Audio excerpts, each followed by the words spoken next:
Okay, 2010 Ford Edge. Been experiencing a little surge and sluggishness between 40 and 60 miles an hour with the transmission. Got 197,000 miles on it. So I went ahead and did some research on the TSS and OSS sensors. And so I've purchased them for the 2010 Ford Edge. It's a DY 1241 and a DY 1221. And so just wanted to go over real quick some of the lessons learned. I also bought a new Solenoid screen here and got that off of FordParts.com. So these three parts, about $150, $155 shipped.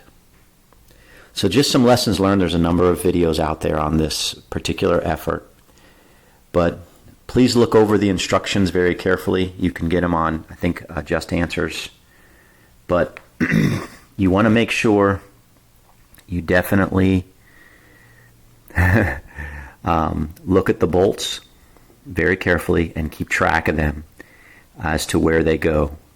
It's very confusing if you just throw them aside. There's different lengths, so be careful on the body.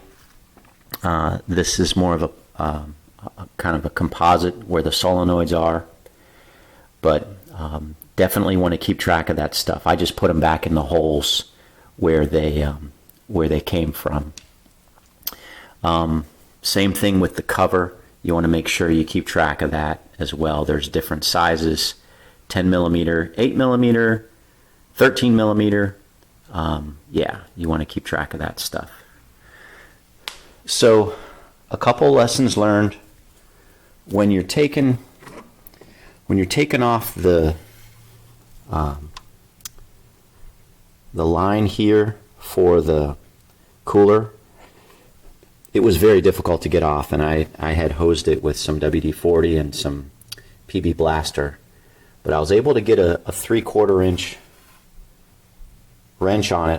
I needed to use the longer one because it was so tight, and that gave me the leverage I needed to get it off. When I started, I was using just this little stubby guy, and I just couldn't get the leverage, nor could I hit it with like a sledge to crack it loose. But once I used the longer one, it works. So I think using a normal size one, wedging it back in here, you can get that thing to turn off. Messing around with this little cable here and getting this disconnected, be very careful that this is plastic, of course, and when you pop it off, you've got to shove your screwdriver in and lift it up and slide it off.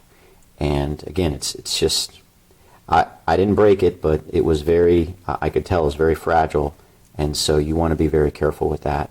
And just messing around with this shifter down in here, once you get things apart, this is loose all the time, and so you want to make sure that you're just super careful with that, not bumping that too much. Taking this other side of the line off was a little odd. You've got to kind of you take this off. There's a bracket there, and you have to wiggle it around and pop it off. It's a little odd, but you've got to muscle it a little bit, and obviously be careful not to break it. So you just got to be cautious there. This hose does get in the way when you're working it.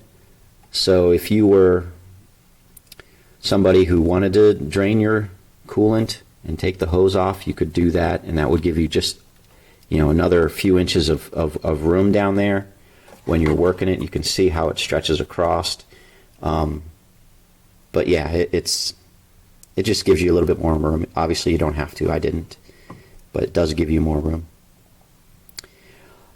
That's kind of about it up here. Like I said, taking all of the bolts off is, again, you just got to really keep track of everything. That's one thing that you've got to be careful for. One thing that when you're putting the sensor that goes up top, you can see where it screws in. It's kind of at an angle. It's not flush with. It's not like basically perpendicular to the casing. So it's kind of angled up, and just want to make sure you don't strip that. And that was one thing I wanted to say about that particular part. Is this guy here. This thing on the new one, it spins freely and it's all nice and just kind of sitting there. But this right here is it's hard to turn. I mean, it turns, but it's just very hard. So I wonder if that's part of the problem. Is over time it just gets worn out and it doesn't shift or turn as well, and that causes some wrong codes coming. So I don't know, but that was very evident when you take it out. That does not move. The new one moves and messes around real easy. So underneath, again, this is just a lessons learned. This is not. I'm not really showing you how to do it. Underneath, there's a little bit of a hassle with getting. If I can hold this correctly.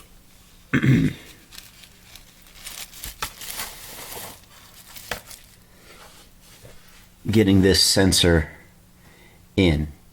When you take it out, what I did was I just tied some string to this side of the cable, because it has to go, it routes in there and pops out this side. And it's pretty tight. You've got to fish this connector with the little arm. You've got to fish that through some metal, and it's a tight fit, no doubt. So when you do that, just tie some string to it. You've got to squeeze this together and work it. It goes right in, and it immediately goes to the right. So I think you might be able to do it without string, but yeah, it's hard. And when you're popping up on the other side, inside the transmission, there's there's kind of like an immediate wall.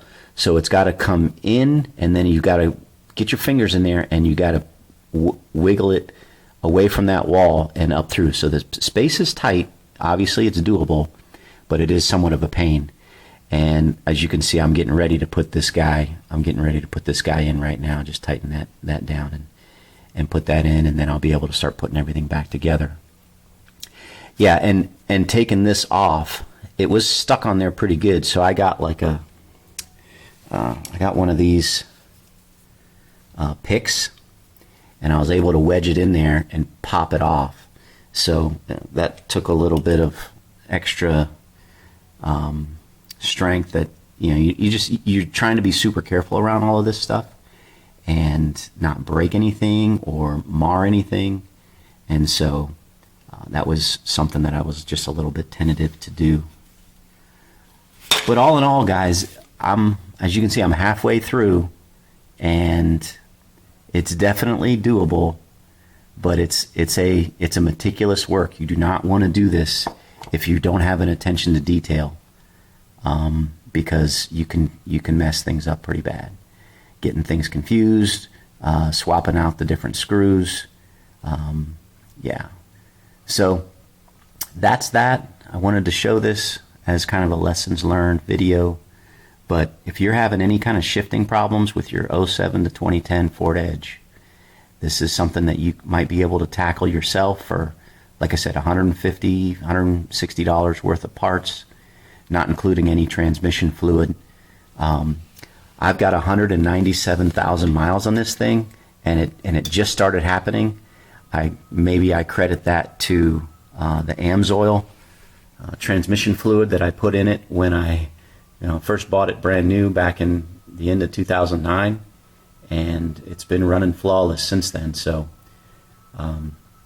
but if you've got any kind of shifting issues with your Ford Edge, this might be something you want to try. Okay guys, thanks for watching. That's it for now. God bless. Take care.